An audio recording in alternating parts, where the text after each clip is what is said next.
All right, let's talk about the Miami Dolphins here for a little bit. Look, it's obviously been an eventful offseason for Miami. They've had a lot of players leave, a lot of really good quality players. They've made some nice additions as well. But it's important to understand what the Dolphins are doing here, and I think it's a really smart strategy. I think it's really impressive, is that they're taking an almost Moneyball-esque kind of approach. They're trying to look at what matters for success and focusing on those areas and those dollars on there. So, for example, going back to the Moneyball example, for those of you who aren't familiar with the book and the movie, that's when a baseball manager, the Oakland Athletics, instead of focusing on home runs, batting average, RBI, thing like that, they focused on base percentage. They found a metric that correlated to success, focused on investing in that metric, and that led the Oakland Athletics for a very cheap payroll to win a lot of baseball games. The Dolphins are taking a very smart approach this offseason very similarly.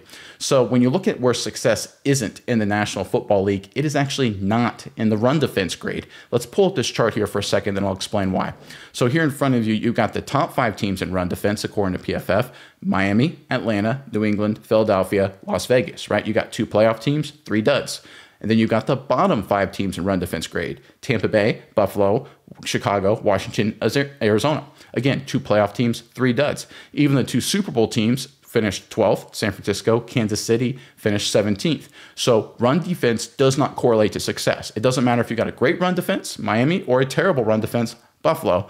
It has no correlation on success, or very, very, very little. So you should not focus your dollars on things to address run defense, namely Christian Wilkins. For example, Christian Wilkins leaves for a massive deal. That hurts. He's a great player, but you should understand him leaving isn't the end of the world. You can replace him with cheaper players because interior defensive line, in terms of addressing run defense, isn't important.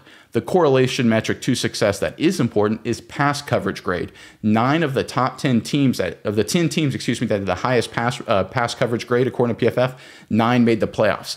The best metric for success is to focus on coverage. What do the Dolphins do? They let Wilkins walk. They let Van Ginkel walk. They signed Poyer. They signed Kendall Fuller. I think one of the steals of the offseason. The Dolphins are playing with some Moneyball tactics here, and I think it's a really great strategy and an impressive move by them. Miles, I'm curious what your thoughts are on all this, but first, Dolphins fans in the comment section below, obviously talking about a lot of moves Miami has done this offseason. Give us your favorite move Miami has done. A lot of interesting ones to choose from. Let us know which one you think will have the biggest impact in the comment section below. But Miles, give me your thoughts on the Dolphins and their overall strategy. Yeah, Nick, I think it makes a whole lot of sense, because when you look at the Dolphins now, the new setup of this team, we talk about this all the time. There's 2 ways to affect the passing game: either disrupt the passer or have great coverage. And the Dolphins now, with the additions they've made to this team and guys, unfortunately, that they let walk, they now are very good at both of those things. You look around the ball, Jordan Poyer, a great player. He's going to be great in coverage. Your safety back in with him and Holland is going to be fantastic. Up front in the corner position, Jalen Ramsey and Fuller. 2 great corners, great in coverage. You're going to be fantastic going that way. Look at the middle of this team, the front 4. You got Bradley Chubb, fantastic at pass rush, can affect the passer. Shaquille Barrett, again, another guy, 82.6 pass rush grade last year, can affect the passer. Then you got a linebacker when healthy in Jordan Brooks, who also 85 pass rush grade last season, very good at affecting the passer. So I think, like you said, the Dolphins are now focusing on what is important, and they let big money at positions that weren't so important walk. And I love that idea, because I think now Dolphins fans are probably upset. They like those 2 players. Those are 2 guys who were kind of stalwarts on the team for a little while, very recognizable names. But I think when you get into next season and you see the results from this new upgraded pass rush, upgraded coverage unit, just focusing on the passing game and to be able to cover and disrupt the passer, I think you're going to have much better results this season with this type of defense than you did last season, because at times you could get into a shootout. And nowadays, having a great run defense, like you said, doesn't correlate to winning a lot of games. In fact, a lot of teams aren't even really focusing too much on the run game as much anymore. We've seen it come into more of a passing game league, and I think eventually things will ping pong back and forth and will go more towards a running game. But right now, I think guarding against the pass, disrupting the passer, is the most important things you can do with your money on the defensive side of the ball, and the Dolphins are focusing on just that. And again, it's not abandoning run defense. That's not what they're doing, obviously. They're just going from investing a lot of dollars to being clearly the number one team, according to PFF. They're number one by a large margin, again, according to PFF, to getting back down to just solid, right? To being a decent run defense team. Because again, that's all you need. The best teams in football are just not terrible at run defense.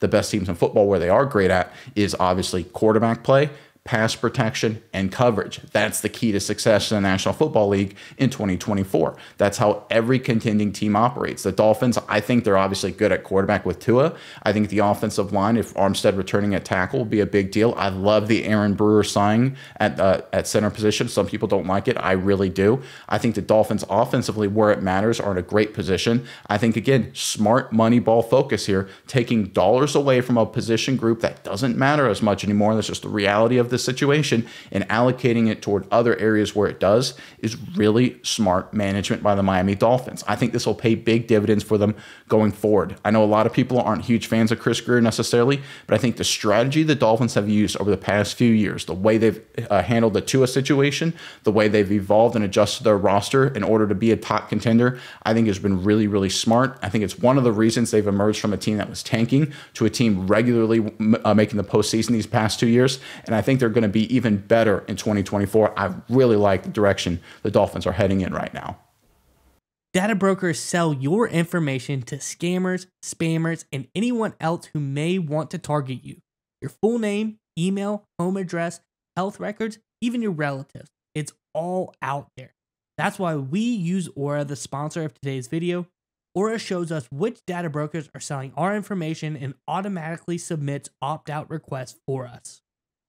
Cleaning up our information not only reduces the amount of that stupid spam we all get, but it also protects us from hackers who could use this information to help them access our social media accounts, bank accounts, and other sensitive information. Aura also does much more to protect us and our families from online threats. We also get features like antivirus protection, VPNs, password management, parental controls, identity theft insurance, and more without having to download several different apps. That's really key. One location, get all this great stuff. It's really easy to set up, and the best of all, we get everything at one affordable price. And you may already have one or two of these tools already, but not having Aura is like locking the front door and leaving the back door wide open. Aura is always on, doing the hard work to keep you safe so you can focus on other tasks and have peace of mind. We value our privacy and we value yours. You can go to aura.com/Saturday to start your 2-week free trial. Also, link below in the description. Again, aura.com/Saturday for your free 2-week trial.